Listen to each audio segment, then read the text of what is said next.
Hi, everybody. This is Dr. Julian Marivelle, your professor of positive communication.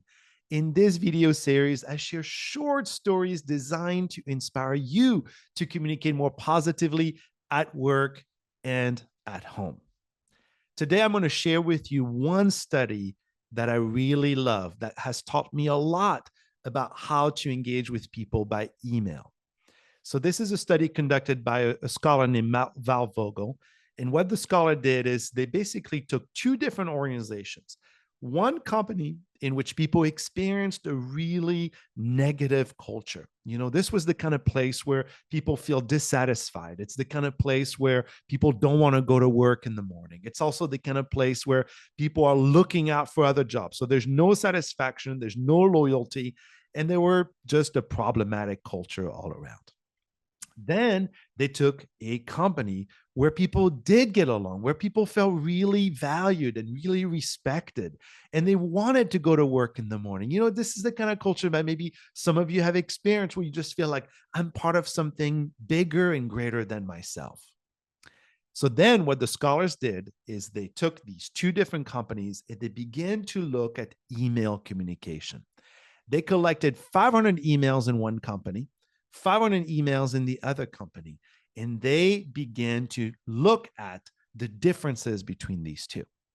Here's what they found that was so striking. In the organization where people did not get along, where they were dissatisfied, when people emailed each other, they would email each other in this way. Let me give you some examples. The meeting is on Friday at 5:00. John. That was the email. Or the second email could be, reports are due in 2 weeks from today. Thanks for submitting them on time. Jenny. So what they began to notice is that's how people communicated. Out of the 500 emails, that is how people communicated in that company.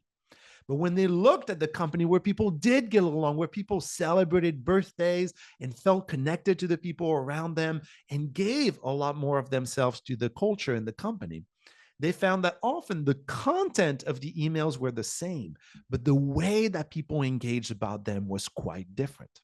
Consider the difference. In the positive organization, when people emailed each other, it sounded more like this. Hi, everyone. I hope you're having a great week. Please remember that we've got a meeting at 5:00 on Friday. I can't wait to see you there. Warmly, John. Or if it was about reports, people would email each other in this way.